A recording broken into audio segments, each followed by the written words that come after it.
GPSC की exam दिए बिना गुजरात सरकार में क्लास 1 अधिकारी बनाने का झांसा देकर 50 लोगों के साथ धोखाधड़ी हुई है। जीपीएससी के एग्जाम दिए बगैर ही क्लास 1 के पद पर सरकारी नौकरी देने का झांसा देकर अहमदाबाद के 50 जितने लोगों के साथ धोखाधड़ी की गई है, जिसकी शिकायत क्राइम ब्रांच में दर्ज की गई थी।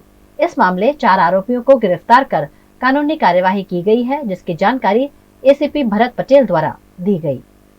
क्राइम ब्रांचना उच्च अधिकारी डीसीपी श्री અને સંયુક્ત પોલીસ કમિશનર શ્રી સાહેબને આ જે ફરિયાદી છે એ 2 દિવસ પહેલા મળેલા અને એમણે રજૂઆત કરેલી કે એમની સાથે બહુ મોટી છેતરપિંડી થયેલી છે।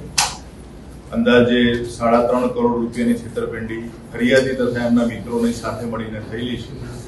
આ અંગે પ્રાથમિક તપાસ બાદ ફરિયાદીની ફરિયાદ સંબંધે ગુનો નોંધવામાં આવેલો। આ જે ફરિયાદી છે યોગેશ કુમાર ચંદુલાલ પટેલ, જે નિકોલ અમદાવાદ ખાતે રહે છે।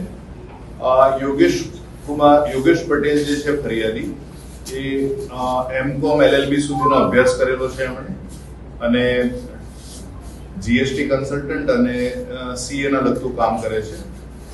એમનો સંપર્ક આ જે ગુનાના આરોપી જે છે મુખ્ય આરોપી જલદીપ ટેલર, જલદીપ ટેલર પોતે વ્યવસાય વકીલ પણ છે, પત્રકાર પણ હતા, અને મિર્ઝાપુર કોર્ટ કમ્પાઉન્ડની સામે એમની ઓફિસ આવેલી છે। અને ત્યાં એ આજે યોગેશ પટેલ જે છે એ લોના એડમિશન માટે મળેલા, કારણ કે એક જીતેન્દ્ર કુમાર જે સહ આરોપી છે બીજા, જે અવિરત લો કોલેજમાં પ્રિન્સિપાલ તરીકે નોકરી કરે છે, અને લોના એડમિશન માટે એ લોકો ડિસેમ્બર 2022 માં મળેલા।